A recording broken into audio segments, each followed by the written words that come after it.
وہ کچن کے دروازے میں کھڑی گھر میں جمع ہوتی بھیڑ کو دیکھتی ہوئی گھبراتی ہوئی گہرے گہرے سانس بھرنے لگی۔ سامنے رکھی میت اور اس کے ارد گرد جمع عورتیں، جن میں روتی ہوئی اس کی بھابھی اور ان کی ماں تھی۔ ان کے خاندان کی عورتیں انہیں چپ کروانے کی کوشش کر رہی تھی۔ یہ سب ماحول کو دیکھتے اس کا دل ایک دم شدت سے دھڑک اٹھا تھا۔ اتنا رش دیکھ کر اس کی سانسیں اکھڑنے سی لگی۔ وہ سن سی کھڑی اپنے گلے پر ہاتھ رکھ کر سانس بحال کرنے کی کوشش کرنے لگی۔ اتنا رش، اتنی عورتوں کو دیکھ کر وہ یہاں سے بھاگ جانا چاہتی تھی، لیکن اس میں ہمت ہی نہیں تھی کہ وہ ایک بھی قدم اٹھا لیتی۔ ان سب کو دیکھ کر اسے لگ رہا تھا کہ وہ اگر مزید یہاں کھڑی رہی تو اس کی جان نکل جائے گی۔ وہاں کا ماحول دیکھتے اچانک ہی وہ ہوش و حواس سے بیگانہ ہوتی فرش پر گری تھی۔ آروہی؟ حواس کھونے سے پہلے اسے اپنی بھابھی کی چیخ سنائی دی۔ فضا جو اپنے بھائی کی جانے کے غم میں نڈھال سی تھی، جب اس کی نظر آروہی پر پڑی تو وہ اپنے حواس کھوتی نیچے گری تھی۔ فضا اپنا دکھ بھلائے تیزی سے اس کی طرف بڑھی۔ وہ اسے بہت عزیز تھی، اپنے بچوں سے بھی زیادہ عزیز۔ فضا نے اسی وقت عثمان کو بلوایا۔ کیا ہوا آروہی کو؟ عثمان کمرے میں داخل ہوا تو اسے بے ہوش پڑے دیکھ گھبرا سا گیا۔ زیادہ لوگوں سے ڈرتی ہوئی بے ہوش ہو گئی ہے۔ عثمان، میں اس کو کب سے ہوش میں لانے کی کوشش کر رہی ہوں لیکن یہ ہوش میں نہیں آ رہی۔ میرا دل بیٹھ رہا ہے، کچھ کریں۔ فضا بے بسی سے بولی، کچھ نہیں ہوگا، تم سنبھالو خود کو، میں کچھ کرتا ہوں۔ عثمان فضا کو تسلی دیتے ہوئے باہر نکلا۔ اندر سے وہ بھی اپنی جان سے عزیز بہن کے لیے بہت پریشان ہو چکا تھا، لیکن فضا پر واضح نہیں کرنا چاہتا تھا۔ اسی وقت باہر نکل آیا جب سامنے ہی ایک فوجی نوجوان کھڑا تھا۔ اس کے قریب ہی عثمان کے چچا کھڑے تھے۔ وہ وہیں آ گیا۔ کیا ہوا آروہی کو؟ اس کو ہوش آ گیا؟ چچا نے سنجیدگی سے پوچھا تو عثمان نے نفی میں سر ہلایا۔ یہ تو پریشانی والی بات ہے، اسے ہاسپٹل لے کر جاؤ، چچا نے کہا۔ لیکن یہاں؟ عثمان کچھ پریشان سا ہوا۔ عثمان، فکر کی بات نہیں ہے، باقی سب ہیں نا، اور ویسے بھی میرا بیٹا شہید ہوا، اس نے بہت اچھا مقام حاصل کیا ہے، تم بچی کو لے کر ہاسپٹل جاؤ، چچا نے پر اعتماد لہجے میں کہا۔ آپ میرے ساتھ آ جائیں، میں لے جاتا ہوں۔ وہ نوجوان جو ابھی تک وہیں کھڑا تھا ان کی بات سنتے ہوئے بولا۔ عثمان سر ہلاتے اندر کی طرف بڑھ گیا۔ تھوڑی ہی دیر میں وہ لوگ ہاسپٹل کی طرف رواں دواں تھے۔ عثمان فرنٹ سیٹ پر اس کے ساتھ بیٹھا تھا جبکہ فضا پیچھے تھی، جس کے کندھے سے لگی ہوئی آروہی بے ہوش تھی۔ ڈرائیونگ کرتے ہوئے اس کی ایک نظر بیک مرر کی طرف اٹھی اور وہیں نظر اس کا چین اڑا لے گئی۔ اسے سمجھ نہیں آیا تھا کہ دل میں کیا ہے، بے چینی سی اٹھی۔ وہ لوگ ہاسپٹل کی پارکنگ میں پہنچے تو عثمان کو چچا کی کال آ گئی، جس کو سننا بے حد ضروری تھا۔ وہ اسی لمحے کار سے باہر نکلتا ہاسپٹل کے لان کی طرف نکل گیا۔ فضا نے اسے باہر نکالا تھا لیکن وہاں کوئی بھی وارڈ بوائے نہیں تھا جو اسٹریچر لے کر آتا، اور رضا جو خود بھی گاڑی سے باہر نکلا تھا، فضا کو بمشکل سہارا دیتے دیکھ آگے بڑھتے ایک ہی جھٹکے میں اسے گود میں اٹھا گیا تھا۔ لمحوں کا کھیل تھا۔ آروہی کا چہرہ اس کے عین دل کے مقام پر آ ٹکا۔ رضا کے دل میں عجیب ہی لے پر دھڑکنے لگا۔ وہ معصوم جو بے ہوش تھی، یہ تک نہیں جان پائی تھی کہ وہ ایک انجان شخص کی حالت غیر کر چکی ہے۔ فضا اس سب کو وقت کی ضرورت سمجھتی رضا کے پیچھے پیچھے چل پڑی۔ وہ اسی لیے سیدھا ڈاکٹر کے روم میں ہی آ چکا تھا۔ ڈاکٹر آرمی کے آفیسر کو دیکھتی بنا سوال جواب کیے تیزی سے پیشنٹ کی طرف بڑھ گئی تھی۔ فضا وہیں تھی۔ وہ ڈاکٹر کے کہنے پر باہر جا چکا تھا۔ تھوڑی دیر تک عثمان بھی وہاں آ چکا تھا۔ ڈاکٹر نے اس کا ٹریٹمنٹ کیا۔ تھوڑی دیر میں وہ ہوش میں آ چکی تھی لیکن اس کو نیند کا انجیکشن دیا گیا تھا۔ عثمان دوائی لینے چلا گیا اور فضا ڈاکٹر کی بات سننے کے لیے۔ جب وہ اندر داخل ہوا تو وہ آنکھیں بند کیے پڑی تھی۔ لٹل گرل، میرے سامنے آ کر اپنے لیے مشکل کھڑی کر چکی ہو، اب تمہیں میرا بننے سے کوئی نہیں روک سکتا۔ وہ دل ہی دل میں اسے مخاطب ہوا تھا۔ فضا کے آنے پر وہ سیدھا ہوا۔ عثمان بھی آ چکا تھا۔ وہ خود ہی آروہی کو اٹھائے کار تک لایا اور گھر پہنچنے پر وہ خود اس کو اٹھا کر گھر کے اندر لے جا چکا تھا۔ اس نے اور فضا نے رضا کا شکریہ ادا کیا جس پر وہ نارمل سا رسپانس دیے وہاں سے جا چکا تھا۔ وقت گزرنے لگا، لیکن اروہی جو پہلے ہر وقت عثمان اور فضا کے بچوں کے ساتھ کھیلنے میں مگن رہتی، اب تھوڑی خاموش سی ہو گئی تھی، جس کو دیکھ کر فضا کافی پریشان سی تھی، اور آج وہ اس سے بات کرنے کا ارادہ لیے اس کے کمرے میں آئی تھی۔ اس کے ہاتھ میں کھانے کی ٹرے تھی۔ اروہی گڑیا، وہ کمرے میں داخل ہوئی تو اس کو ونڈو میں بیٹھی دیکھ کر وہ مسکراتی ہوئی اسے پکار گئی، پھر خود بھی اس کے قریب جا بیٹھی۔ بھابھی، اروہی مدھم سا مسکرائی۔ کیا ہوا میری گڑیا کو؟ کھانا کھانے نہیں آئی؟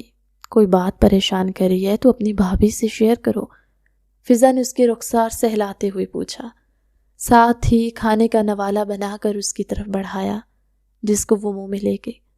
بھابھی ایک بات پوچھوں آپ سے؟ اس نے نوالا چباتے ہوئے پرسوچ انداز میں فضا کو دیکھتے ہوئے کہا۔ ہاں ضرور، فضا نے مزید نوالا اس کی طرف بڑھایا۔ بھابھی، میں ایسی کیوں ہوں؟ وہ الجھے ہوئے انداز میں پوچھ رہی تھی۔ فضا نے ایک دم پریشانی سے اسے دیکھا۔ کیسی؟ تم تو بہت اچھی ہو، بالکل ایک پیاری سی گڑیا، فضا نے اپنے انداز میں اسے جواب دیا۔ نہیں بھابھی، مجھے بتائیں نا، مجھے لوگوں سے ملتے ہوئے اتنا ڈر کیوں لگتا ہے؟ کل بھی جب وہ عورتیں گھر پر آئی تھی تو میں چھپ گئی تھی۔ میں ایسی کیوں ہوں؟ یہ سب ماما بابا کی وجہ سے ہوا؟ نہ وہ مجھے چھوڑ کر جاتے اور نہ میں ایسی ہوتی۔ وہ پہلے الجھی سی بولتی، آخر میں تھوڑا غصے کا اظہار کر گئی کہ فضا نے دھک سے اسے دیکھا تھا۔ وہ ابھی 16 سال کی ہی تو تھی اور اپنے حساب سے ہی ساری سوچیں اس کے دماغ میں آ رہی تھی، اور وہ سب ہی فضا سے شیئر کر رہی تھی۔ نہیں گڑیا، ایسا نہیں ہے، ماما بابا کے لیے تو تم بہت اہم تھی، اس لیے تو پہلے جب تم پیدا ہوئی تھی تب ماما بابا نے تمہیں چھپا کر رکھا، اور ان کے جانے کے بعد عثمان، زمان نے اور میں نے تمہیں سب سے چھپا کر رکھا، ہماری گڑیا کو کوئی ہرٹ نہ کر دے۔ فضا نے بے چینی سے اس کے دماغ میں بھٹکتی سوچوں کو رد کیا تھا، اور وہ اشتیاق سے فضا کو دیکھنے لگی۔ کبھی اس نے یہ پہلو تو سوچا ہی نہیں تھا۔ سچ میں بھابھی، آپ سب نے مجھے اس لیے چھپا کر رکھا سب سے؟ اس نے چمکتی آنکھوں کے ساتھ پوچھا کہ فضا مسکرائی۔ بالکل، فضا اسے مزید نوالا کھلاتی ہوئی بولی۔ بھابھی، ماما بابا کے بارے میں بتائیں نا، وہ کیسے ملے تھے؟ مجھے ان کی سٹوری سننی ہے پلیز۔ آپ نے کہا تھا جب بڑی ہو جاؤ گی تب سناؤں گی، اب تو میں 16 سال کی ہو چکی ہوں، مجھے سننی ہے، اس نے منت کرنے والے انداز میں کہا کہ فضا ہنسی اور اس بات میں سر ہلایا۔ اس کا دھیان باقی باتوں سے ہٹ کر اس طرف آ چکا تھا۔ سمن، تمہیں پریشان ہونے کی ضرورت نہیں ہے، میں کوئی نہ کوئی حل نکالوں گا۔ وہ اس کا ہاتھ دباتے ہوئے بولا۔ نہیں فاروق، اب کچھ نہیں ہو سکتا، میرے بھائی اور بابا میرا رشتہ اپنے جیسے اونچی حیثیت اور زمین جائیداد والے کے ہاں طے کر چکے ہیں۔ پرسوں نکاح ہے میرا، انہیں اگر تمہارے بارے میں بھنک بھی پڑ گئی تو وہ تمہیں مار ڈالیں گے۔ سمن بھرائی ہوئی آواز نکالتے بولی۔ سمن، تم میری فکر چھوڑو، بس مجھے اتنا بتاؤ کہ تم مجھ سے محبت کرتی ہو؟ فاروق نے اس کا ہاتھ تھامے ہوئے سنجیدگی سے پوچھا تھا۔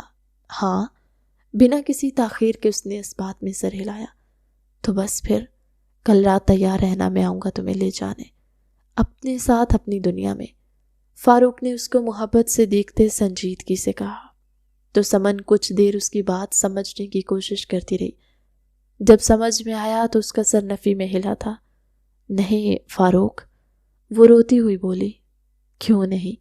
ہم یہاں سے دور چلے جائیں گے، اپنی دنیا بسائیں گے، فاروق نے اس کو دیکھتے سنجیدگی سے کہا۔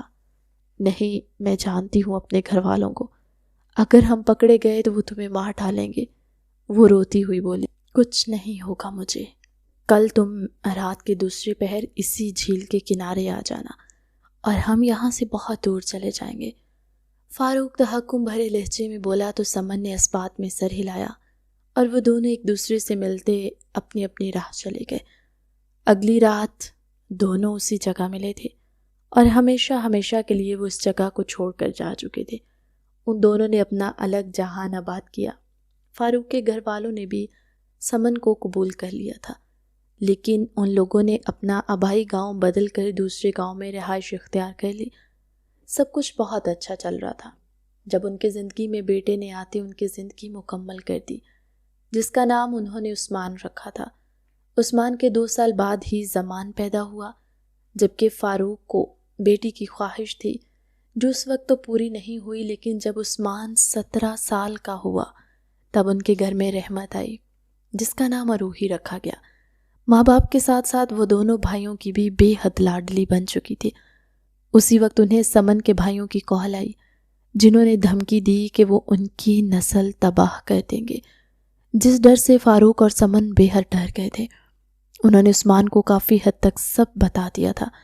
اروہی 10 دن کی تھی جب فاروق اور سمن کچھ ضروری کام کے لیے گھر سے باہر نکلے۔ وہ تینوں بچوں کو ان کی سیکیورٹی کی وجہ سے گھر چھوڑ کر گئے تھے، اور اس دن ان پر قیامت ٹوٹی تھی جب گھر واپسی پر عثمان کے چچا اپنے بھائی اور بھابھی کے جنازے کے ساتھ داخل ہوئے تھے۔ وہ دونوں روڈ ایکسیڈنٹ میں جاں بحق ہو چکے تھے۔ یہ بے حد مشکل مرحلہ تھا عثمان اور زمان کے لیے، جبکہ ننھی اروہی تو اپنی ماں کے لیے بھلک رہی تھی۔ وقت گزر رہا تھا، ان لوگوں کا غم ختم تو نہیں ہو سکتا تھا، لیکن کچھ کمی ضرور آئی تھی۔ ماں باپ کے جانے کے بعد ساری ذمہ داری عثمان پر آ گئی تھی، جس کی وجہ سے اسے اسکول چھوڑ کر کام کی طرف بڑھنا پڑا۔ زمان کا اسکول تھا، نتیجتاً اروہی کو سنبھالنے کے لیے بھی کسی کی ضرورت تھی، اور کیونکہ عثمان اپنے ماموں کی طرف سے ملی ہوئی دھمکی کے بارے میں جانتا تھا، اس لیے اس نے اروہی کو کہیں بھی باہر نکالنے سے منع کر دیا، جس پر چچا نے عثمان اور فضا کی شادی کا فیصلہ کر لیا، اور یوں ہمیشہ کے لیے وہ اس کی بھابھی بن کر میں تمہارے پاس آ گئی تاکہ اپنی ننھی سی گڑیا کو سنبھال سکوں۔ فضا نے اس کی تھوڑی چھوتے ہوئے کہا، بھابھی اب بہت اچھی ہو۔ وہ جھٹ سے فضا کے گلے لگ گئی۔ فضا نے حقیقت میں اسے ماں بن کر پالا تھا۔ عثمان کا حکم تھا کہ اروہی گھر سے باہر کہیں نہیں جائے گی، اس لیے وہ کبھی اسکول بھی نہیں گئی تھی۔ فضا نے ہی اسے گھر میں پڑھنا لکھنا سکھایا تھا۔ وہ لوگ اسے کسی قیمتی متاع کی طرح چھپا کر رکھتے۔ عثمان اور زمان کے لیے تو وہ ان کے والدین کی آخری نشانی تھی، جس کی دونوں بھائی حفاظت کرتے تھے۔ چلو اب بہت ہو گئی باتیں، مجھے کپڑے دھونے ہو، تم ذرا رافع اور سدرا کو دیکھو۔ فضا نے ٹرے اٹھاتے ہوئے کہا، اوکے مائی ڈیئر بھابھی۔ وہ چہک کر کہتی فضا اور عثمان کے کمرے کی طرف بڑھ گئی تاکہ بچوں کو دیکھ سکے، اور فضا باہر کپڑے دھونے چلی گئی۔ وہ اس کو گمسم دیکھتے پریشان تھی، اور آج اس کی پہلے جیسی چہکار سنتے فضا کے چہرے پر خود بخود مسکراہٹ آ ٹھہری۔ شام میں ان سب نے ساتھ میں ڈنر کیا، جہاں زمان اروہی کو تنگ کر رہا تھا، اور وہ عثمان کو شکایت لگاتے زمان کو ڈانٹ پڑوا رہی تھی۔ وہیں سدرا اور رافع کی اپنی فرمائشیں تھی، اور فضا ان سب کو دیکھ ہنستی مسکراتی خود بھی ان کے ساتھ باتوں میں مصروف تھی۔ وہ سارے کام نپٹا کر اروہی کو دیکھنے گئی جو دوپہر میں سو رہی تھی۔ اس کو دیکھتے ہوئے وہ لاؤنج میں بیٹھتی ہوئی ٹی وی چلا گئی۔ جبھی باہر دروازے پر دستک ہوئی، وہ حیران ہوئی تھی کہ اس وقت کون آ سکتا ہے۔ اس نے حیران ہوتے ہوئے دروازہ کھولا تو سامنے ہی ایک باوقار سی تقریباً اس کی ہم عمر ہی ایک لڑکی کھڑی تھی۔ فضا حیران ہوئی، جی آپ کون اور کس سے ملنا ہے؟ فضا نے وہی گیٹ پر کھڑے ہی سوال کیا۔ میں ڈاکٹر اشال ہوں اور مجھے آپ سے ہی ملنا ہے، وہ سنجیدہ سی بولی تھی، جبکہ فضا پریشان تھی۔ وہ دیکھنے سے ہی بے حد امیر گھرانے سے تعلق رکھنے والی لڑکی لگ رہی تھی، اور باہر کھڑی گاڑی اس بات کی گواہ تھی۔ کیا آپ کے ہاں مہمان کو دروازے پہ کھڑا رکھنے کا رواج ہے؟ وہ دونوں ابھی تک وہیں کھڑی تھی، اس لیے اشال تھوڑا مسکرا کر بولی۔ فضا کچھ شرمندہ سی ہوتی اسے اندر لاؤنج میں لے آئی۔ کہیے آپ کیوں ملنا چاہتی تھی مجھ سے؟ پانی کا گلاس اس کی طرف بڑھاتے ہوئے فضا نے سنجیدگی سے پوچھا۔ وہ ابھی تک اس کے یہاں آنے کا مقصد سمجھ نہیں پائی تھی۔ جی دراصل میں آپ کی نند اروہی کے لیے اپنے دیور کا رشتہ لے کر آئی ہوں۔ اشال نے فضا کے تاثرات دیکھتے اصل بات کہی۔ فضا پریشان سی کھڑی ہو چکی تھی۔ یہ بات اس کے خیالات میں بھی دور دور تک نہیں تھی۔ آپ پریشان مت ہوں، دیکھیے مجھے غلط مت سمجھے، میرا دیور آپ کی نند کو پسند کرتا ہے، آپ اروہی کا رشتہ ہمیں دے دیں۔ اشال نے سنجیدگی سے اس کی پریشان صورت دیکھتے ہوئے کہا، ایسا نہیں ہو سکتا، اروہی ابھی محض 16 سال کی ہے، اس کی ابھی شادی کسی طور پر ممکن نہیں۔ فضا نے سختی سے کہا۔ آپ بے فکر رہیں، ابھی ہم صرف رشتہ طے کرنا چاہ رہے ہیں، شادی روحی کے 18 سال کے ہونے کے بعد، اشال نے مطمئن انداز میں کہا۔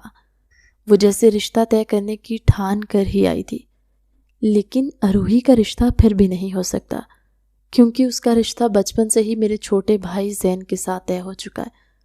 فضا نے اسے دیکھتے سنجیدگی سے کہا۔ دیکھیں آپ، اشال نے کچھ کہنا چاہا جب فضا نے روک دیا۔ آپ رشتہ لے کر آئی تھی، لیکن میں اس سے انکار کر رہی ہوں، فضا نے دو ٹوک انداز میں کہا تو اشال کو وہاں مزید بیٹھنا مناسب نہیں لگا تھا۔ وہ وہاں سے چلی گئی۔ فضا پریشان حال سے وہیں بیٹھی رہ گئی۔ تھوڑی دیر تک روحی باہر آئی تھی، اس کو پریشان دیکھتے حیران ہوئی۔ بھابھی کیا ہوا؟ اس نے فضا کا کندھا ہلاتے ہوئے پوچھا۔ نہیں کچھ نہیں، فضا نے مسکرانے کی ناکام سی کوشش کی۔ میں کب سے آپ کو بلا رہی تھی، وہ تھوڑا خفگی سے بولی۔ ارے کچھ نہیں، بس کچھ سوچ رہی تھی اور تم اٹھ گئی۔ فضا نے ساری سوچیں جھٹکتے مسکرا کر اس کی طرف دیکھا۔ جی بالکل، آنکھ کھل گئی، اس کے برابر بیٹھتی ہوئی بولی۔ روحی جاؤ، بچوں کو دیکھو۔ گھر میں داخل ہوتے اپنے والدین کو دیکھتی فضا نے اسے وہاں بھیج دیا، جبکہ وہ جانتی تھی وہ لوگ کس وجہ سے آئے ہوں گے۔ فضا نے ان سے کچھ نہیں چھپایا، انہیں سب بتا دیا، جبکہ خاندان کے سب لوگ ہی ان کے گھر کے باہر کھڑی اتنی بڑی گاڑی دیکھتے چچا کے پاس باری باری آئے تھے کہ خیریت تھی، کون لوگ آئے تھے۔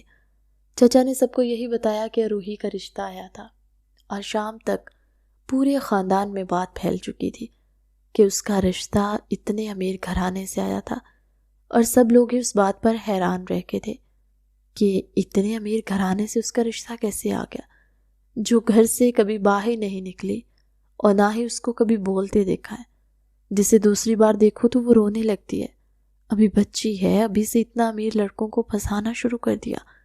لوگ طرح طرح کی باتیں بنانے لگے، اور جا کے بارے میں باتیں بن رہی تھی اسے سر سے ہی خبر نہیں تھی۔ وہ رافع اور سدرا کے ساتھ کھیل کود میں مصروف تھی۔ اس بات کی خبر عثمان کو بھی ہوئی تو اس نے فضا کو احتیاط کا کہا تھا۔ اس بات کو 1 ہفتہ گزرا تھا جب اشال ایک بار پھر سے اس کے گھر کے ہال میں بیٹھی تھی۔ دیکھیں فضا، پلیز آپ اور روحی کا رشتہ ہمیں دے دیں، میرے دیور بہت محبت کرنے لگے ہیں اس سے، اشال نے منت کرنے والے انداز میں کہا تھا۔ آج تو روحی بھی جاگ رہی تھی، لیکن گھر میں کسی مہمان کی آمد کا سنتے وہ سدرا اور رافع کے ساتھ کمرے میں غائب ہو چکی تھی۔ ایسا نہیں ہو سکتا، میں نے آپ سے کہا نا، وہ میرے بھائی کے ساتھ منسوب ہے، فضا غصے سے بولی۔ اچھا پلیز مجھے ان سے ملوا تو دیں، بس پلیز ایک بار ملوا دیں، اشال نے سنجیدگی سے کہا۔ جب ہم نے رشتہ کرنا ہی نہیں تو کیوں ملواؤں میں، آپ یہاں سے جا سکتی ہیں، فضا نے 2 ٹوک انداز میں کہا۔ نہیں، میں یہاں سے تب تک نہیں جاؤں گی جب تک آپ روحی کو مجھ سے ملوا نہیں دیتی، اشال نے بھی سنجیدگی سے کہا۔ وہ اپنے دیور کی پسند دیکھنے کے لیے بے حد متجسس تھی، لیکن فضا بے چین سی ہوئی۔ پہلے ہی خاندان والے طرح طرح کی باتیں بنا چکے تھے روحی کے بارے میں، اس لیے وہ جلد از جلد اشال کو یہاں سے بھیجنا چاہتی تھی، لیکن اشال کے انداز دیکھ کر لگ رہا تھا جب تک وہ روحی سے مل نہیں لے گی تب تک وہ یہاں سے نہیں جائے گی۔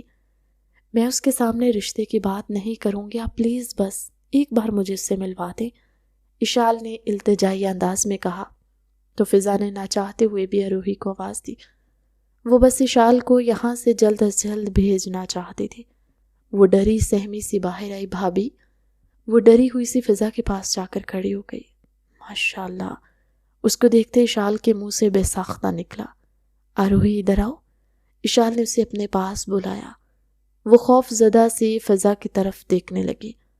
فضا نے اسے اشارہ کیا تو روحی اشال کی طرف بڑھی، جو اسے دیکھتے کھڑی ہو چکی تھی۔ تم بہت پیاری ہو، اشال نے اسے اپنے ساتھ لگاتے ہوئے کہا۔ روحی نے آنکھیں بڑی بڑی کیے اسے دیکھا۔ اشال کے چہرے پر مسکراہٹ بکھری۔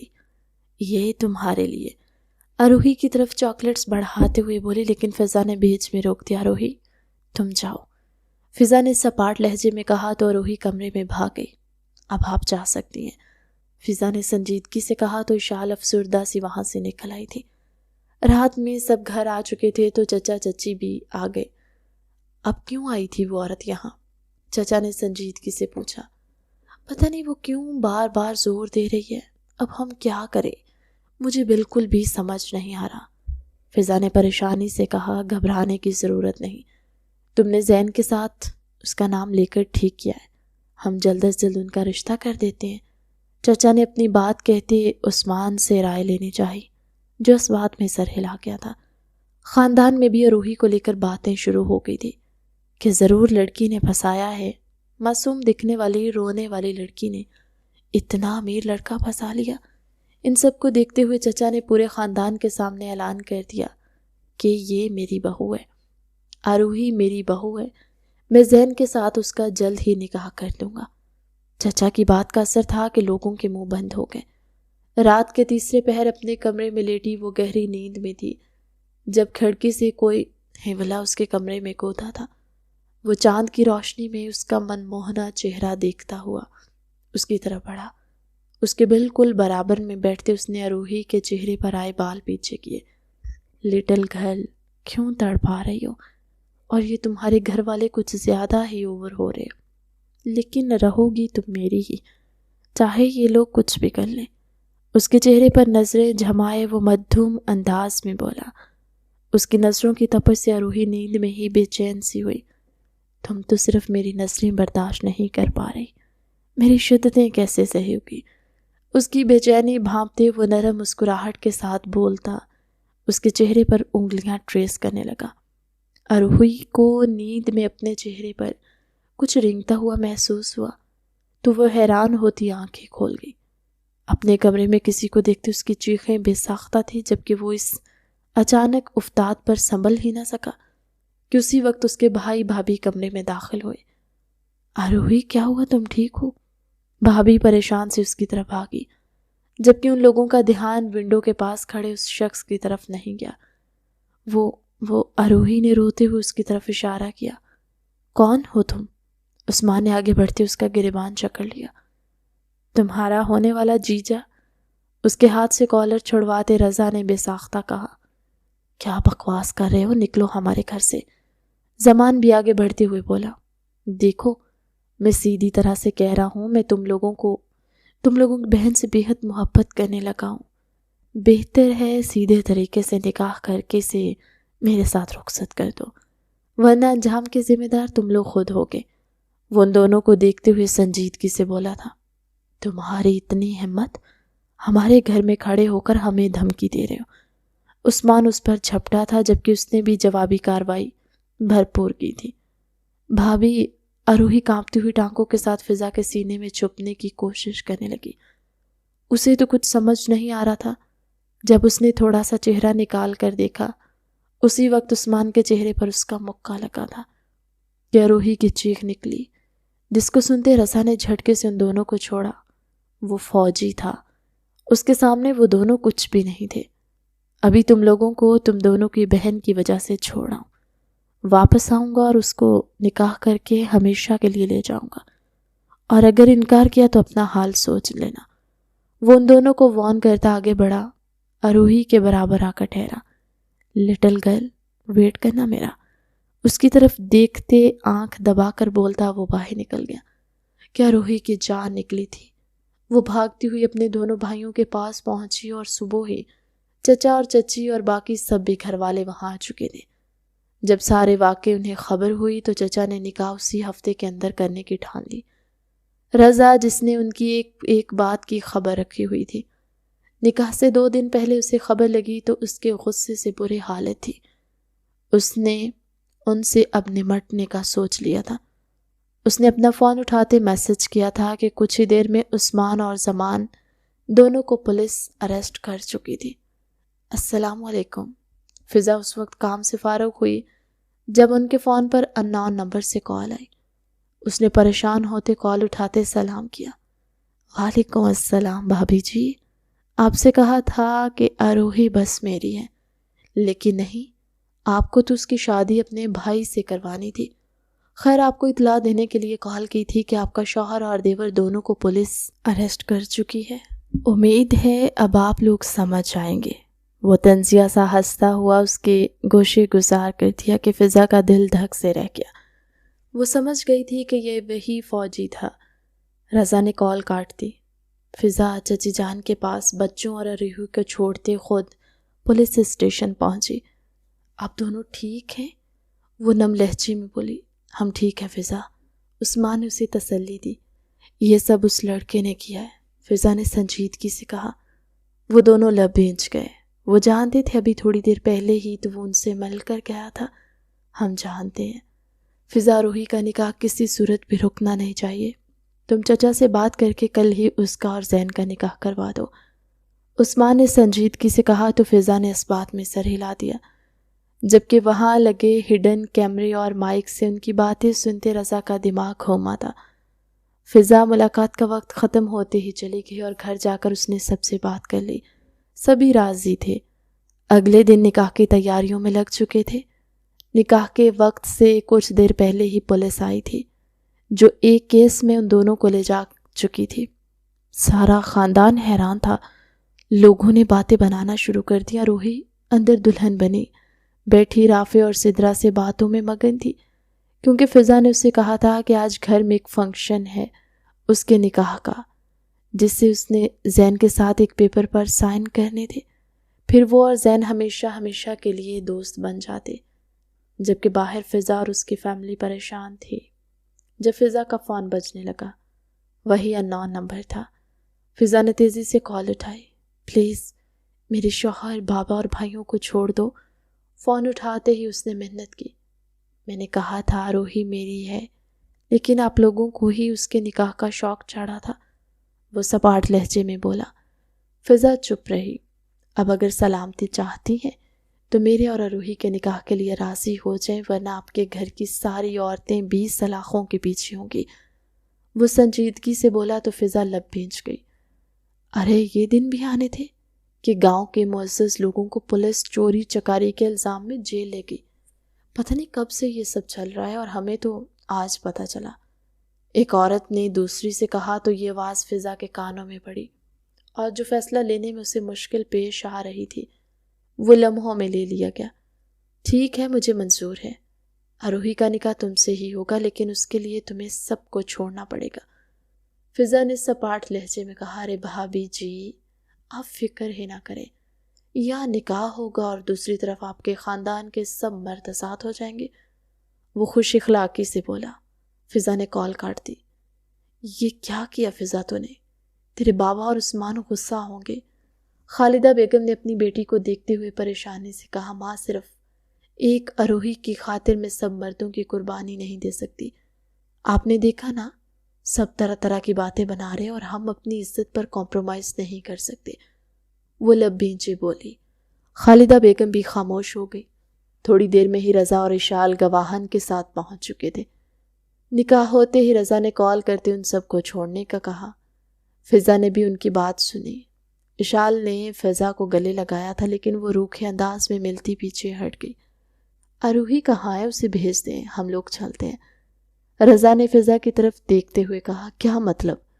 فضا نے حیرت سے اسے دیکھا۔ مجھے رخصتی بھی ابھی چاہیے، وہ سنجیدگی سے بولا۔ ہرگز نہیں، وہ بہت چھوٹی ہے ابھی، اسے تو شادی کا مطلب تک نہیں پتا، فضا نے سنجیدگی سے کہا۔ وہ سب میرا مسئلہ ہے، لیکن رخصتی تو آج ہی ہوگی، وہ اڑ کر بولا۔ اشال نے نفی میں سر ہلایا۔ وہ جانتی تھی کہ جو وہ سوچ چکا ہے وہ کر کے رہے گا۔ اروہی بہت چھوٹی ہے، فضا نے اسے گھورتے ہوئے کہا۔ ٹھیک ہے، اروہی کو رکھ لو، ویسے بھی آپ کے باپ، بھائی اور شوہر کو جس طرح میں نے چھوڑنے کا بولا ہے، دوبارہ اٹھانے کا بھی بول سکتا ہوں۔ فضا کو چیلنجنگ نگاہوں سے دیکھتے ہوئے اس نے موبائل نکالا۔ نہیں، رک جاؤ، ٹھیک ہے لے جاؤ اروہی کو، لیکن کبھی پلٹ کر بھی اس طرف کا رخ مت کرنا، فضا نے سپاٹ لہجے میں کہا۔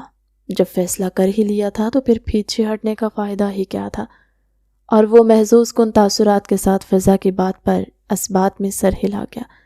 تھوڑی ہی دیر میں وہ تینوں وہاں سے نکل آئے تھے۔ گاڑی میں مسلسل گھونگھٹ میں لپٹی اروہی کی ہچکیاں گھونج رہی تھی، جو اشال کے ساتھ لگی مسلسل رو رہی تھی۔ اس کی بھابھی نے کہا تھا کہ اس کا نکاح کر دیا ہے اور اب اس کو ہمیشہ کے لیے یہاں سے ان سب سے دور جانا ہے۔ جن کے ساتھ وہ جا رہی ہے اب سے وہی اس کے اپنے ہیں۔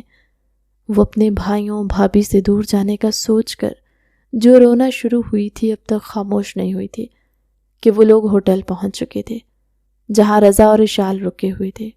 اشال اسے لیے کمرے میں آ گئی تھی۔ آروہی گڑیا، آپ فریش ہو جاؤ اور رونا بند کرو، آپ تو گڈ گرل ہو نا۔ اشال نے اس کا گھونگھٹ ہٹاتے ہوئے اس کے آنسو صاف کیے۔ مجھے بھائی بھابھی کے پاس جانا ہے، وہ روتے ہوئے ہچکیوں کے بیچ بولی۔ ابھی نہیں جا سکتی، لیکن میں وعدہ کرتی ہوں تھوڑا وقت گزرنے کے بعد آپ کو لے کر جاؤں گی، لیکن تب جب آپ ہم سب کے ساتھ خوش رہو گی۔ اگر ایسے روتی رہو گی تو میں بالکل نہیں لے کر جاؤں گی۔ اشال مصنوعی روب کے ساتھ بولی، نہیں میں نہیں روں گی۔ آروہی نے جھٹ سے آنسو صاف کیے تو اشال کے چہرے پر مسکراہٹ آ گئی۔ چلو فریش ہو جاؤ۔ اشال نے اسے باتھ روم کی طرف بھیجا۔ جب تک وہ واپس آئی کھانا بھی آ چکا تھا۔ اسے کھانا کھلانے کے بعد اس کے ساتھ باتیں کرتے اشال آروہی کو اپنے ساتھ کمفرٹیبل کر چکی تھی۔ آروہی کو سوئے ابھی تھوڑی دیر ہی گزری جب روم کا دروازہ ناک ہوا۔ اشال نے دروازہ کھولا اور سامنے کھڑی ہستی کو دیکھتے اس کا غصہ نئے سرے سے اود آیا تھا۔ یہاں کیا کر رہے ہو؟ اشال غصے سے بولی۔ کیا مطلب بھابھی؟ میرا کمرہ ہے، میں یہاں نہیں آؤں گا تو کہاں جاؤں گا؟ رضا جان بنتا ہوا بولا۔ رضا؟ اشال نے تنبیہ نگاہوں سے اسے دیکھا۔ ارے بھابھی، آپ کو نہیں لگ رہا کہ آپ کباب میں ہڈی بن رہی ہیں؟ اپنے روم میں جائیں، بھائی سے بات کریں، انہیں بتائیں کہ آپ انہیں یاد کر رہی ہیں۔ کمرے میں داخل ہوتے وہ اپنی مسکراہٹ چھپائے سنجیدگی سے بولا۔ رضا وہ بھی سوئی ہے؟ اشال نے غصے سے کہا۔ جی معلوم ہے، اور اس کے پانی کے گلاس میں نیند کی دوائی میں نے ہی ملائی تھی۔ وہ بے نیازی سے بولا۔ تم باز نہیں آؤ گے؟ اشال نے غصے سے اسے گھورا۔ بالکل نہیں، وہ نفی میں سر ہلاتے ہوئے بولا تو اشال مسکراتی ہوئی باہر نکل گئی۔ وہ ایک نظر بلینکٹ میں چھپے اس کے وجود اور بالوں سے ڈھکے چہرے پر ڈالتا ہوا فریش ہونے چلا گیا۔ واپس آتے لائٹس آف کرتے، سائڈ لیمپ آن کرتے اس کے مقابل آ بیٹھا۔ ڈم لائٹس کے احاطے میں اس کا معصوم چہرہ بے حد نور لگ رہا تھا۔ اس کے چہرے پر بال ہٹاتا رضا شد کر جھک کر اس کے پیشانے چومنے سے روک نہیں پایا۔ آروہی کا چہرہ دیکھتے اس کا دل گستاخ ہوتا اسے مزید گستاخیوں پر اکسا رہا تھا۔ اپنے دل کی آواز پر لبیک کہتے وہ اس کے چہرے کے ایک ایک نقش پر لب رکھتا ہوا اس کی سانسوں کو قید کر گیا، جبکہ وہ نیند میں ہی بے چین سی ہوتی اپنا سر ادھر ادھر گھمانے کی کوشش کرنے لگی۔ وہ اپنی من مرضی کرتے ہوئے پیچھے ہٹتا اس کے برابر میں ہی لیٹتے، اس کو اپنے حصار میں قید کرتے اپنی آنکھیں موند گیا۔ ارے اٹھ گئی تمہارے کپڑے نکال دیے ہیں، فریش ہو جاؤ، کچھ کھا لو، اس کے بعد ہمیں چلنا ہے یہاں سے۔ اشال اس کو دیکھتے مسکرا کر بولی جو بھی اٹھ کر بیٹھی تھی۔ اشال نے اس کے کپڑے نکال کر رکھتے رضا کے بیگ کی زپ بند کی تھی۔ وہ خود صبح ہی کسی کام سے جا چکا تھا اور جاتے وقت اشال کو آرڈر کر کے گیا تھا کہ میری پیکنگ کر دینا، ہم دوپہر میں اسلام آباد کے لیے نکلیں گے۔ اس کے آرڈر پر اشال پیر پٹکتی رہ گئی تھی۔ جب اشال نے کہا کہ اپنی بیوی سے کروائے تو اس کا کہنا تھا کہ بیوی کو اس کام کے لیے تھوڑی لایا ہوں، پیکنگ تو تم ہی کرو گی۔ وہ سنجیدگی سے کہتا وہاں سے چلا گیا اور اشال بڑبڑاتی رہ گئی۔ وہ دونوں کزنز تھے اور ان دونوں دیور بھابھی ہونے کے ساتھ کزنز بھی تھے، اس لیے دونوں کی خوب بنتی تھی۔ کہاں جانا ہے بھابھی؟ وہ گھبرائی سی بولی۔ چھوٹی، گھر جانا ہے، وہاں سب لوگ ہیں، تمہیں یہ سب سے مل کر بہت اچھا لگے گا، اب چلو تیار ہو جاؤ۔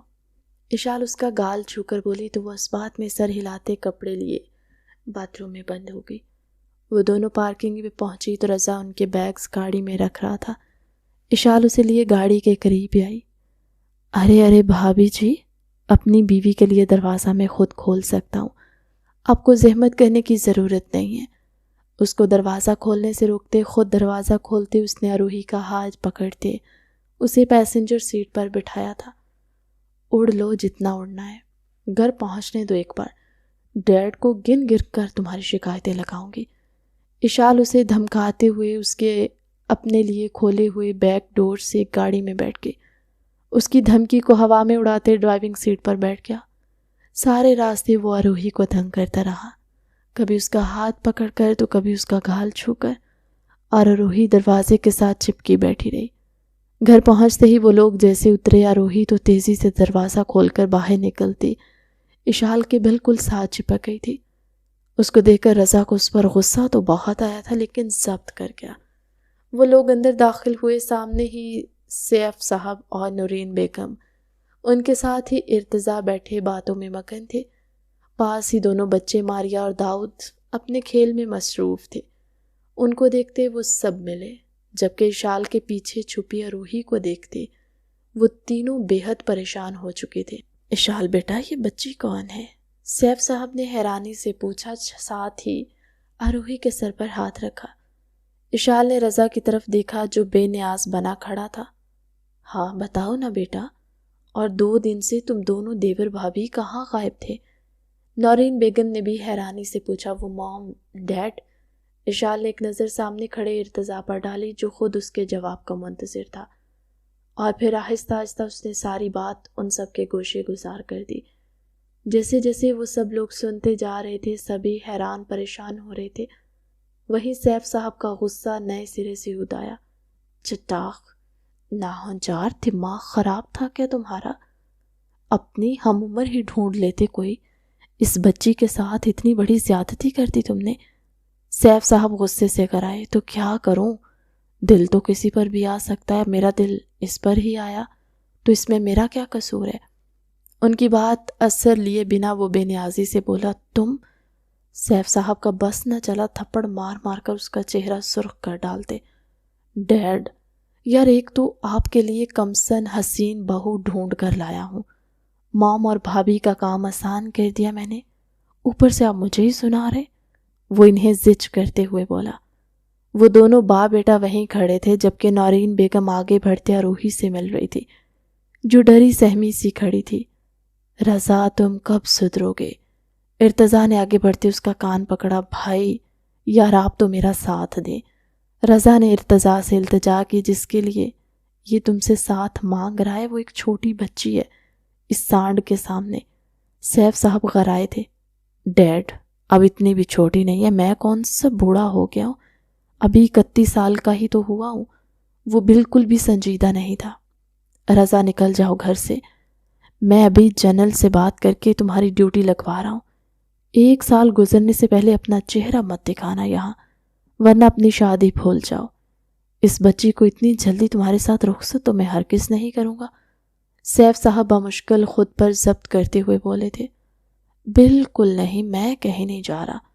آپ کی بیوی آپ کے پاس ہے اور میری بیوی کو مجھ سے دور کریں، ایسا بالکل ممکن نہیں۔ وہ آگے بڑھتے نورین بیگم کے حصار سے روحی کو کھینچتے اپنے ساتھ لگا چکا تھا، جس کی اس اچانک افتاد پر چھوٹی سی چیخ نکلی اس کی۔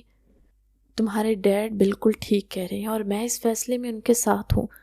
نورین بیگم اس کے بازو پر تھپڑ مارتی ہوئی روحی کو اس کے قبضے سے آزاد کرا گئی۔ مام، ڈیڈ، آپ دونوں مجھ پر ظلم کر رہے ہیں، آپ دونوں ہی کچھ سمجھاؤ۔ اس نے ارتضیٰ اور اشال کو گھورتے ہوئے کہا۔ ہم دونوں بھی ڈیڈ کے ساتھ ہیں، ان دونوں نے یک زبان کہا، اور پھر رضا کی نا کے باوجود اس کی پوسٹنگ دوسرے شہر کروا دی گئی تھی۔ اروہی جو یہاں آنے سے پہلے ڈری سہمی رہتی، ان لوگوں میں بہت جلد کھل مل گئی تھی۔ ماریہ اس کی ہم عمر تھی، اشال ماریہ کی طرح اس کا خیال رکھتی۔ نورین بیگم نے بھی اس کا ماریہ کے ساتھ ہی داخلہ کروا دیا۔ دونوں کا زیادہ تر وقت ساتھ گزرتا۔ اروہی کو گھر والوں کی یاد تو ستاتی، مگر اشال اسے ہر بار یہ کہہ کر خاموش کرواتی کہ تھوڑا وقت گزر جائے، سب ٹھیک ہو جائے۔ اس کے بعد وہ رضا سے کہے گی کہ وہ ملوا لائے گا تو وہ بھی خاموش ہو جاتی۔ سب لوگ ہی اس کا بے حد خیال رکھتے تھے۔ بھابھی یار پلیز ایک بار، وہ فون کان سے لگائے اس کی منتیں کرا تھا۔ بالکل نہیں، اشال نے مریض کا چیک اپ کرتے ہوئے اپنے کان میں لگی ہینڈ فری سے اس کی آواز سنتے کہا۔ کیا آپ کو اپنے معصوم سے دیور پر ترس نہیں آتا؟ بڑی مشکل سے 2 دن کی چھٹی لے کر یہاں پہنچا ہوں، اگر ڈیڈ کو پتہ چلا تو 1 سال کی پوسٹنگ کو بڑھا دیں گے، مان جاؤ۔ اس نے اشال کو بہلانا چاہا۔ رضا، تم اور معصوم، میں ابھی بالکل ٹھیک ہوں۔ وہ تو مسخر اڑاتی بولی۔ بھابھی آپ کی تھوڑی سی مدد غریب کا بھلا کر دے گی تو کیا جائے گا آپ کا؟ رضا نے سنجیدگی سے کہا۔ غریب؟ اشال حیران ہوئی۔ تھوڑی ہی دیر میں وہ اسے باتوں ہی باتوں میں منا چکا تھا۔ اچھا، جو مانگیں گی مل جائے گا۔ رضا نے لالچ دیا اور تھوڑی ہی دیر میں وہ اسے ایک ڈائمنڈ سیٹ پر اپنی بات منوا چکا تھا۔ وہ سو رہی تھی جب اسے اپنے چہرے پر کسی کی گرم سانسیں محسوس ہوئی۔ اس نے ہڑبڑاتے ہوئے ایک دم سے آنکھیں کھولی تھی اور سامنے ہی اس شخص کو دیکھتے اس سے پہلے کی طرح وہ چیخ مارتی پھرتی سے اس کے منہ پر ہاتھ رکھ چکا۔ شش، جان کیوں اپنے شوہر کو مروانے پر تلی ہو؟ اس کے کان میں مدھم آواز میں سرگوشی کرتا وہ اس کے کان کی لو دانتوں سے کاٹ چکا تھا۔ اروہی تڑپ اٹھی تھی۔ یہاں ماریا اٹھ جائے گی، چلو اپنے روم میں چلتے ہیں۔ اس کے رخسار پہ لب رکھتے وہ مدھم سی مسکراہٹ کے ساتھ بولا، جبکہ اس کی بات سنتے اروہی نے نفی میں سر ہلایا۔ میں ہاتھ ہٹا رہا ہوں، اگر ذرا سی بھی آواز نکالی تو ابھی اپنے ساتھ لے جاؤں گا، سب سے دور۔ وہ مصنوعی روپ سے بولا۔ اس کی دھمکی ہی ایسی تھی کہ اروہی سانس تک روک گئی۔ وہ متبسم ہوتا اس کو کندھے پر ڈالتے دبے پیر اپنے کمرے کی طرف بڑھ گیا۔ اس کو بیڈ پر ڈالتے وہ اس کے اوپر آیا تھا۔ اف، شادی کے اتنے ماہ بعد ایک سکون کی ملاقات نصیب ہو رہی ہے۔ وہ اس کے ایک ایک نقش پر لب رکھ رہا تھا، ساتھ ہی ہاتھوں کی گستاخیاں بھی جاری تھی جن پر روحی تڑپ رہی تھی۔ کیا تم مجھے مس کرتی ہو؟ میں تو تمہیں بے حد مس کرتا ہوں، اور تمہاری خوشبو، واللہ۔ اس کی گردن پر ناک رگڑتے اس کی مہک خود میں اتارتے وہ خمار آلود لہجے میں بولا۔ اروہی کی بس ہو گئی تھی۔ وہ اس کی گردن پر جا بجا لب رکھتے اس کی گردن پر سرخ نشان چھوڑ رہا تھا۔ اس سے مزید سہن نہیں ہوا تھا۔ پلیز مجھے چھوڑ دیں، وہ روتی ہوئی بولی تھی۔ رضا نے گھور کر اسے دیکھا۔ اسے پسند نہیں آئی تھی اروہی کی بات۔ اس کے لبوں پر جھکتا اس کی سانسیں روک گیا۔ اروہی نے سانس رکنے کے باعث اس کے کندھے پر مکے برسائے۔ وہ پیچھے ہٹتا اس کی گردن پر جھک چکا تھا۔ ہاتھوں کی گستاخیاں بھی بڑھ گئی تھی۔ بھابھی، مام، وہ اونچی چیخنے لگی، ساتھ آنکھوں سے آنسو بھی جاری تھے۔ رضا بے نیاز سا اپنی کرنے میں مصروف تھا۔ جب دروازے پر دستک ہوئی، اس کی چیخیں سنتے شال اپنے کمرے سے نکلتے ہوئے وہاں آئی تھی۔ سیف صاحب اور نورین بیگم کا کمرہ نیچے تھا، ان تک کبھی آواز نہیں پہنچی تھی، لیکن اگر تھوڑی دیر مزید وہ انتظار کرتی تو وہ لوگ خود ہی اوپر آ جاتے۔ رضا، دروازہ کھولو۔ اس نے دوبارہ دروازہ کھٹکھٹایا۔ جب سامنے سے دروازہ نہیں کھلا اور اروہی کے رونے کی آواز تیز ہوئی تو وہ غصے سے دروازہ بجاتی ہوئی بولی، کیا یار بھابھی، تھوڑی دیر انتظار نہیں کر سکتی تھی؟ وہ دروازہ کھولتے ہوئے بدمزہ سا ہوتا بولا، رضا نکلو یہاں سے، موم ڈیڈ کو پتہ چل گیا نا تو تم جانتی ہو کیا ہوگا۔ اشال اس کی باتوں پر غصہ کیے بنا تیکھے لہجے میں بولی تو وہ اپنے بالوں میں ہاتھ پھیرتا ایک نظر بکھرے حلیے میں اپنے بیڈ پر لیٹی اپنی بیوی پر ڈالتا باہر نکل گیا۔ اشال اس کے قریب آئی۔ اروہی کی حالت دیکھتے اشال کو غصہ تو بہت آیا تھا، لیکن وہ ضبط کرتی اروہی کو خاموش کرواتے اس کی شرٹ ٹھیک کر گئی۔ وہ بہت گندا ہے، اس نے ہمیں یہاں چھوا، وہ روتی ہوئی بتا رہی تھی۔ میں ڈانٹوں گی اسے، اگر دوبارہ آیا تو مجھے بتانا، میں ماروں گی اس کو۔ جاؤ تم ماریا کے پاس روم میں جا کر سو جاؤ۔ اشال نے اس کے آنسو صاف کرتے اس کے بال درست کرتے ہوئے کہا تو وہ اس بات میں سر ہلاتی وہاں سے بھاگ گئی۔ اگر ابھی نہ گئی تو پھر سے کہیں سے وہ شخص آ کر اسے پکڑ لے گا اور گندی گندی حرکتیں کرے گا۔ وہ سب اس وقت اپنے اپنے کام سے واپس آتے لاؤنج میں بیٹھے شام کی چائے پی رہے تھے۔ ماریا اور آروہی بھی وہاں بیٹھی تھی۔ آروہی تھوڑی خاموش سی تھی جب نورین بیگم کی نظر اس کی گردن پر پڑی۔ چھوٹی، ادھر آؤ۔ نورین بیگم نے اسے اپنے پاس بلایا۔ آروہی اٹھ کر ان کے پاس چلی آئی۔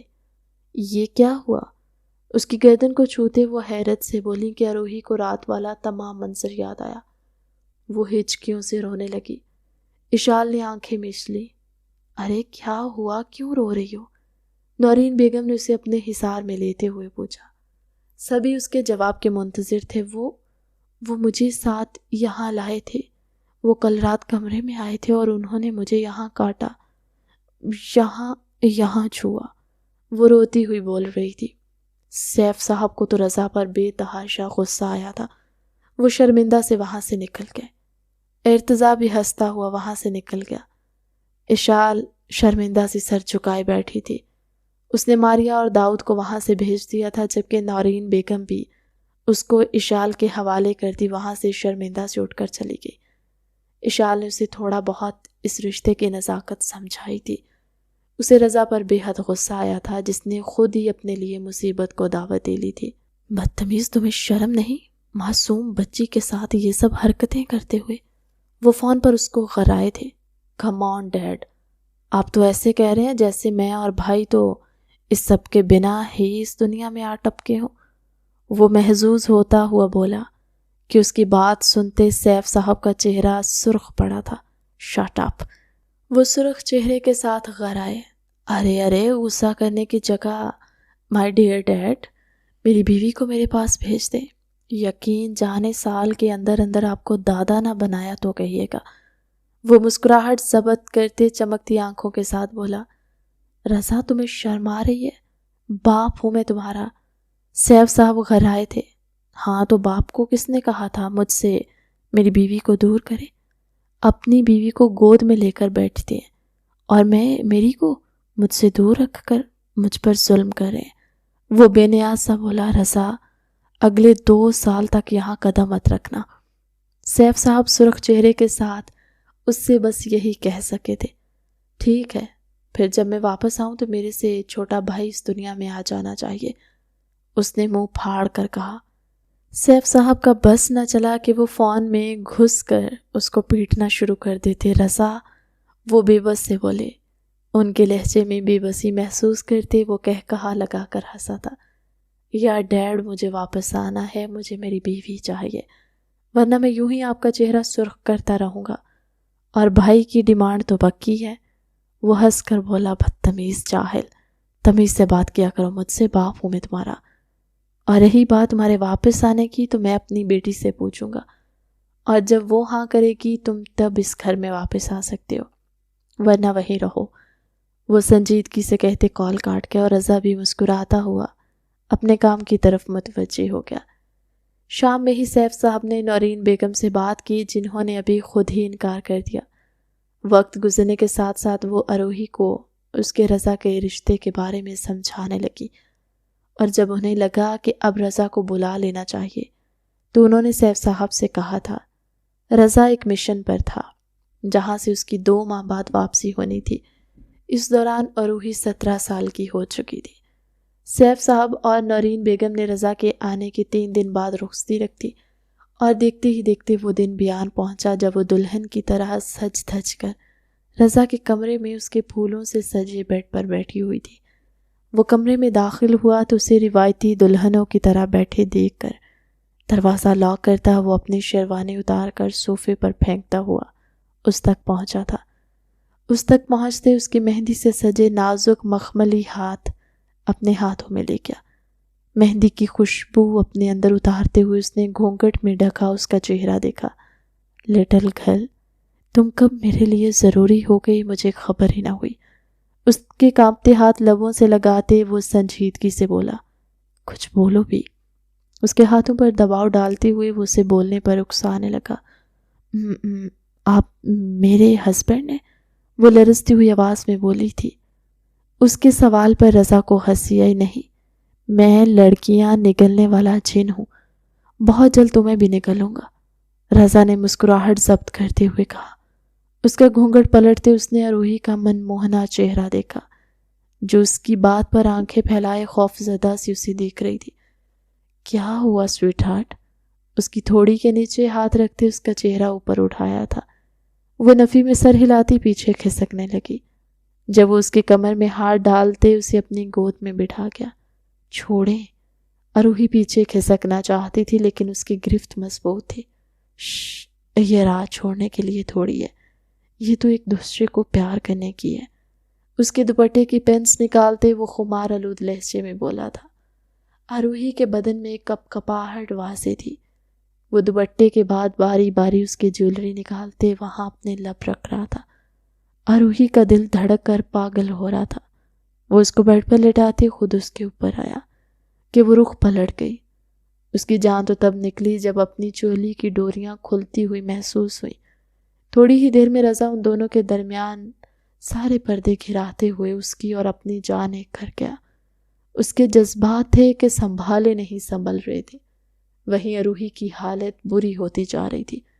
وہ اس کی شدتوں کی تاب نہ لاتے ہوئے بے ہوش ہو چکی تھی۔ رضا اس کو بے ہوش دیکھتے گھبرا سا گیا۔ اس کو لائٹ سا ڈریس پہناتے وہ اشال کو کال کر کے اپنے کمرے میں بلا گیا۔ تمہارا کچھ نہیں ہو سکتا رضا، اس کو فوری ٹریٹمنٹ کی ضرورت ہے، ہاسپٹل لے کر چلو۔ اشال اس کا چیک اپ کرتی غصے سے بولی تھی۔ وہ دونوں اسے لے کر ہاسپٹل پہنچے تھے۔ اشال اندر اس کا ٹریٹمنٹ کر رہی تھی، ساتھ وہ ڈاکٹر بھی تھی، جبکہ سیف صاحب اور نورین بیگم بھی خبر ملتے پہنچ چکے تھے۔ نورین بیگم اندر گئی تو وہ دونوں باپ بیٹا اکیلے کھڑے تھے۔ تمہیں نظر نہیں آتا وہ چھوٹی ہے، تھوڑا صبر نہیں کر سکتے تھے؟ سیف صاحب نے کڑے تیوروں سے اسے گھورتے ہوئے کہا۔ تو میری بیوی ہے، میری مرضی۔ اب مجھے کیا پتا تھا کہ آپ کی بہو صاحبہ اتنی نازک ثابت ہونے والی ہے۔ وہ سر جھٹک کر بولا۔ بندہ کچھ لحاظ کر لیتا ہے، لیکن تم میں تو بالکل بھی نہیں ہے۔ سیف صاحب بھی سر جھٹک کر بولے، ہاں بالکل نہیں ہے، اور آپ کو زیادہ میرے ابا بننے کی ضرورت نہیں ہے۔ وہ میری بیوی ہے، اسے مجھے برداشت کرنا ہی پڑے گا۔ رضا نے ان کی طرف بے نیازی سے دیکھتے ہوئے اس سے پہلے کہ سیف صاحب مزید کچھ کہتے ڈاکٹر باہر آ گئی۔ ڈاکٹر میری وائف کیسی ہے؟ رضا نے بے چینی سے پوچھا۔ وہ ٹھیک ہیں، اب انہیں ہوش آ چکا ہے۔ مسٹر رضا آپ میرے ساتھ آئیں، ڈاکٹر پروفیشنل انداز میں کہتی آگے بڑھ گئی تو رضا بھی پیچھے چلا گیا۔ وہ سب بھی تب تک باہر آ چکی تھی۔ سیف صاحب ان سب کو لے کر وہاں سے جا چکے تھے۔ رضا کو میسج کر دیا تھا کہ بہو کی دوائیں لے کر گھر پہنچ جانا، جس پر وہ تل ملا کر رہ گیا تھا۔ جی ڈاکٹر۔ ان کے سامنے بیٹھتے وہ سنجیدہ سا بولا، مسٹر رضا آپ کی وائف بظاہر تو بالکل ٹھیک ہے، لیکن کم ایج کی وجہ سے اندر سے بہت کمزور ہے۔ آپ کو ان سے فاصلہ بنا کر رکھنا ہوگا۔ 3 ماہ تک تو آپ بالکل ان کے قریب نہیں جا سکتے۔ ہوپ سو آپ سمجھ گئے ہوں گے میری بات۔ ڈاکٹر نے سنجیدگی سے کہتے اروہی کا دوائیوں والا پرچہ اس کی طرف بڑھایا تھا۔ ڈاکٹر کی بات سنتے وہ لب بھیج گیا۔ ڈاکٹر مزید اس کو ہدایت کرتی رہی کہ تقریباً آدھے گھنٹے بعد وہ وہاں سے نکلا تھا تو اپنا موبائل دیکھا اور سیف صاحب کی طرف سے آیا میسج دیکھتے وہ بائیں ہاتھ پر دائیں ہاتھ کا مکہ بنا کر مارتا، اپنا غصہ ضبط کرتا ہوا فارمیسی کی طرف بڑھ گیا۔ جو کچھ ڈاکٹرز نے رضا سے کہا تھا وہ سب اشال کو بھی پتا تھا، اور اشال کی زبانی نورین بیگم کو بھی پتا چل چکا تھا، اور ان کے ذریعے سیف صاحب تک بھی پہنچ چکی تھی۔ وہ رضا کے قریب ہونے کی جگہ اس سے مزید دور بھاگنے لگی۔ نورین بیگم اس کو اپنے طریقے سے سمجھانے لگی، بیٹا وہ شوہر ہے تمہارا۔ انہوں نے سنجیدگی سے کہا، نہیں مام، انہوں نے کہا ہے وہ لڑکیاں نگلنے والے جن ہیں اور مجھے بھی نگل جائیں گے۔ اروہی نے رازداری سے انہیں بتایا۔ انہیں سمجھ نہ آیا اپنی بھولی سی بہو کا ساتھ دیں یا اپنے بیٹے پر ترس کھائیں۔ ایسا کچھ نہیں ہے، وہ مذاق کر رہا ہے۔ نورین بیگم اسے نرمی سے سمجھانے لگی، لیکن اروہی کو اس سے بے حد ڈر لگتا تھا۔ ان کی شادی کو 1 ہفتہ گزرنے والا تھا۔ اروہی جہاں اسے دیکھتی اسے ڈر کر بھاگ جاتی۔ وہ ابھی بھی ماریا کے کمرے میں بیٹھی تھی۔ ماریا کالج جا چکی تھی، اس لیے اس وقت وہ اکیلی تھی۔ وہ واش روم سے فریش ہو کر نکلی تو سامنے ہی صوفے پر اسے بیٹھا دیکھ کر اروہی کی جان نکلی تھی۔ اس کے قدموں سے جیسے زمین کھینچ گئی ہو۔ اس سے پہلے کہ وہ تولیہ وہیں پھینک کر وہاں سے بھاگتی، رضا پلک جھپکتے اس تک پہنچا۔ اس کی کلائی پکڑ چکا تھا۔ آج شام میں واپس جا رہا تھا۔ اس کی چھٹیاں ختم ہو چکی تھی۔ جانے سے پہلے وہ ایک بار اس سے ملنا چاہتا تھا، پر وہ تو ہاتھ آ کے نہیں رہتی تھی۔ جب سب ادھر ادھر ہوئے تو وہ ماریا کے کمرے میں آ دھپکا۔ وہ جانتا تھا اس وقت اروہی اکیلی ہے کمرے میں، اس لیے دیدہ دلیری سے کمرے کا دروازہ لاک کرتا صوفے پر بیٹھا اس کا انتظار کرنے لگا، اور جلد ہی وہ اس کے سامنے تھی۔ اس کے بھاگنے سے پہلے اسے پکڑ چکا تھا۔ مجھے چھوڑ دے ورنہ میں شور مچاؤں گی، وہ سہمی ہوئی سی آواز میں بولی تھی۔ جب رضا نے جھٹکے سے اس کا رخ بدلتے اس کی کمر اپنے سینے سے لگاتے اس کے پیٹ پر دونوں ہاتھ باندھ دیے۔ اتنی بھی کیا جلدی ہے لٹل گرل، میں آج جا رہا ہوں، ایک ملاقات سکون سے کرنے دو مجھے۔ اس کی گردن پر جا بجا لب رکھتے ہوئے وہ خمار آلود لہجے میں بولا۔ اروہی کے ہاتھ بے ساختہ اس کے ہاتھ کے اوپر آئے۔ وہ کانپنے لگی تھی۔ اتنا ڈرتی کیوں ہو مجھ سے؟ میں کون سا تمہیں کھا جاؤں گا؟ اس کے رخسار پر لب رکھتے وہ گھمبیر آواز میں بولا، جھوٹے۔ اروہی کے منہ سے بے ساختہ نکلا کہ وہ اپنے دونوں ہاتھ اپنے منہ پر رکھ گئی۔ کیا کہا؟ جھٹکے سے اس کا رخ اپنی طرف موڑتے وہ تعجب سے بولا، کچھ نہیں کہا، مجھے جانے دے پلیز۔ وہ آنسو بھری آنکھوں سے اسے دیکھتے التجائیہ لہجے میں بولی، بہت ظالم ہو تم جانے من۔ اس کو دیکھتے وہ بے بسی سے بولا کہ اروہی آنکھیں بڑی بڑی کیے اسے دیکھنے لگی، جس پر وہ بے ساختہ ہی جھکتا، اس کی دونوں آنکھوں پر لب رکھتا، اس کی سانسوں کو قید کر چکا تھا۔ وہ اس کے کندھوں پر مکے برساتے ہوئے اس کو پیچھے ہٹانے لگی۔ وہ اپنی مرضی سے چھوڑتا، اسے ایک الوداعیہ نظر ڈالتا وہاں سے چلا گیا۔ اروہی نے بیڈ پر ڈھہ جانے والے انداز میں بیٹھتے اپنی سانسیں بحال کی تھی۔ اس کے چہرے پر شرم کی سرخی تھی جسے ابھی وہ بالکل سمجھ نہیں پائی تھی۔ رضا جا چکا تھا، اس کو گئے 2 دن ہوئے تھے۔ وہیں اروہی کی لائف پھر سے روٹین پر آنے لگی تھی۔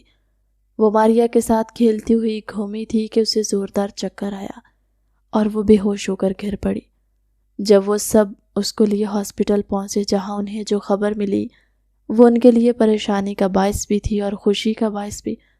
اروہی ماں بننے والی تھی، لیکن ڈاکٹر نے کافی کمپلیکیشن بتائی تھی جن کو لے کر سب لوگ ہی پریشان تھے، لیکن ڈاکٹر نے ان کو تسلی دی تھی جس کے باعث وہ سب لوگ خوش تھے۔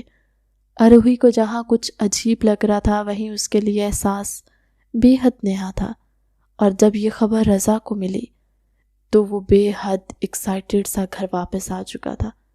وہ بچے کی خبر سن کر بے حد خوش تھا اور اس کی آمد پر سبھی بے حد خوش تھے۔